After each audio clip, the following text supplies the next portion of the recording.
Um, my dream of becoming an artist is always kind of like a an ongoing thing.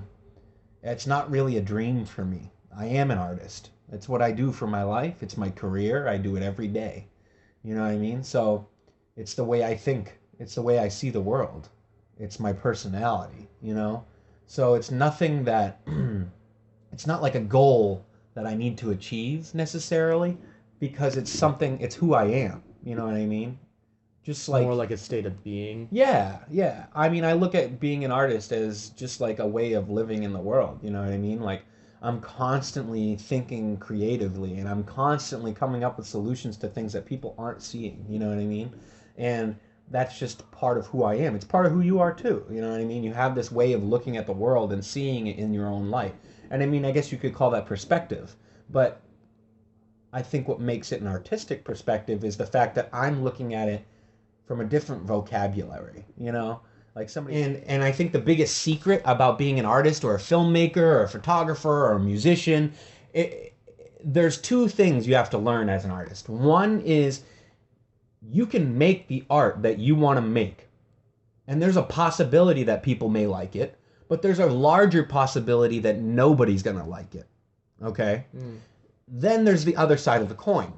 You can make art that you know everybody's going to like, and it's going to sell like hotcakes, right?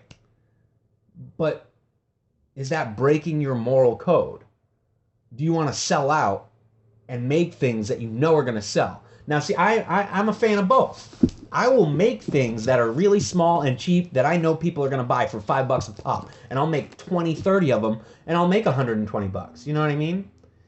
Or I put, hours into work on a painting and then I show it in 10 different places and eventually somebody likes it and buys it, but I'm still not getting the price I want for it. You know what I mean? See, that's the way the art world works though, is like pricing. Like I can't just all of a sudden say, "Oh, I want $1,000 for this piece of artwork."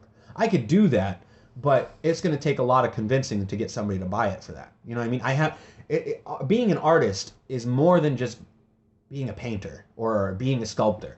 You're a salesman, you're a psychologist, you're a teacher, and you're an artist. You know what I mean? You have to be all of these things. You have to wear many hats as an artist. And they don't teach you that in art school. That's something that I think the art community is missing drastically. I would rather somebody go up, look at my artwork, and feel absolute hatred toward it than feel nothing at all.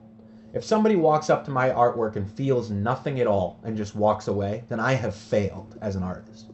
If I have somebody who walks up to my art and they say, you know what, I don't like it because of this, that, and this.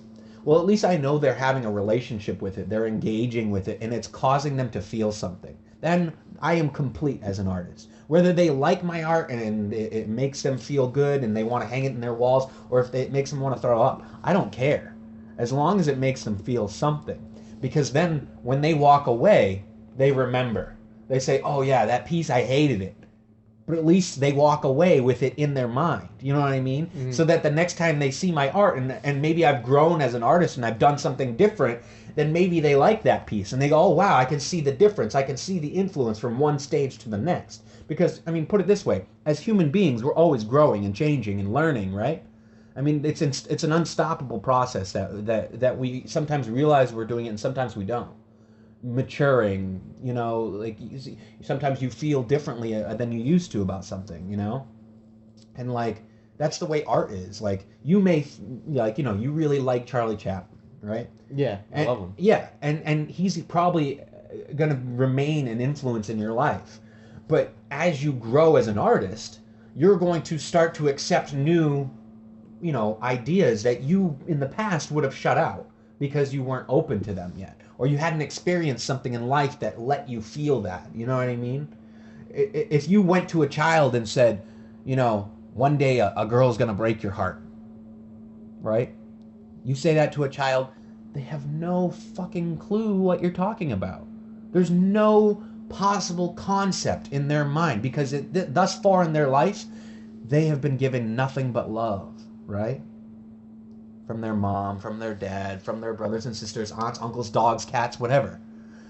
They're until they reach that point of rejection from somebody that they love, right? They're never going to know that feeling. So if I make a piece of artwork that is about that feeling, that person isn't going to understand it. You know what I mean? They'll understand it in their own way, but not through the light or the eye that I perspective that I put out there. You know what I'm saying? We're the hum of a tune, 14 million